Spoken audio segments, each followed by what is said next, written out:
Hi, and welcome back to Blue Sea Energy. I'm Marissa, and today I want to talk about a drilling process that can be put to good use to make geothermal sources more accessible.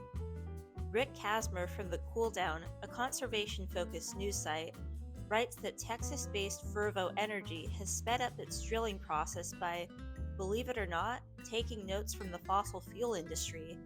They've started to use a fracking process used by oil and natural gas extraction companies to access the heat inside our own planet's layers rather than dirty fossil fuels that hurt the environment. But first, how do you extract the Earth's heat? What goes into a geothermal plant exactly? Per the Department of Energy, underground heat within a drilled well warms water under the surface, which causes it to rise and spin a turbine above the ground. Then, the motion of the turbine is converted into electricity. In some cases, suitable water is already underground at the site to spin the turbine. In other systems, called EGS or Enhanced Geothermal Systems, water is injected underground.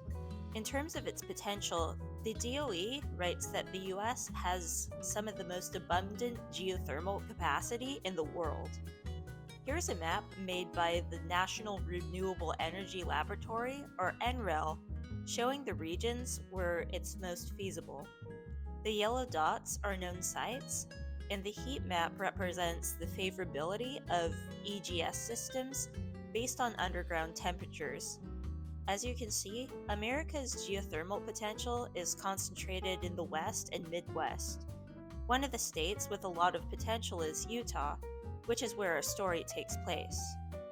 Specifically, at Fervo Energy's Utah Cape Station project, their team could drill a borehole into granite in 21 days, using knowledge from the process of fracking. That's 70% less time than it would normally take based on past projects.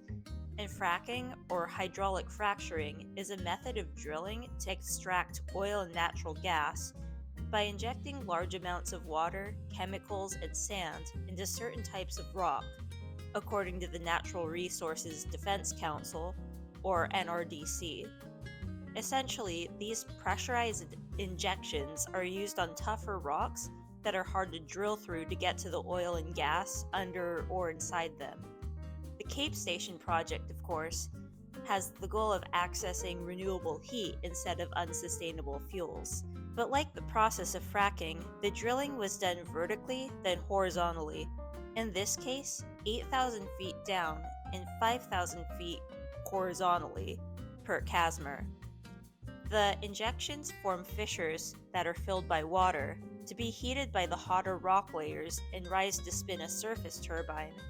Then it'll run down and complete the cycle again.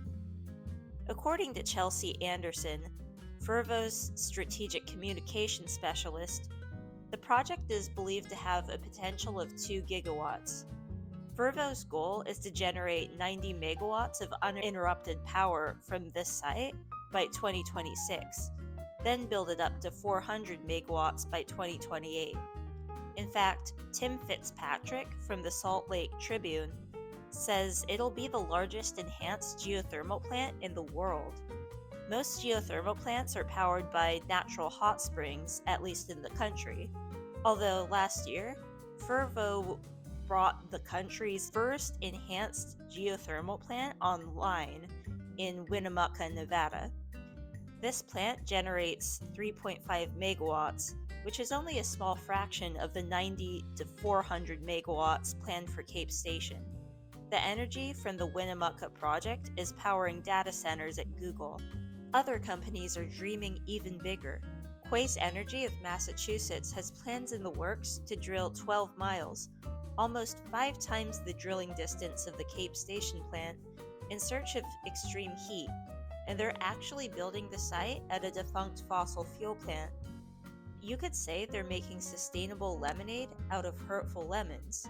And on a smaller but just as effective scale, a lot of homes use smaller geothermal systems for heating and cooling, and they can bring about some pretty substantial savings on energy bills. In general, enhanced geothermal energy has a lot of potential in the US, The Department of Energy estimates it can power 65 million homes and businesses. One of its benefits, per Fitzpatrick from the Salt Lake Tribune, is that geothermal is a constant source, unlike wind and solar, whose generation varies depending on the time of day and year. Geothermal is described as dispatchable. That is, this form of energy can be dispatched to the grid when intermittent renewables aren't producing power. The Utah State Legislature has actually prioritized dispatchable power, making geothermal a promising option. On the other hand, the fracking process that makes this scale up process possible has drawbacks.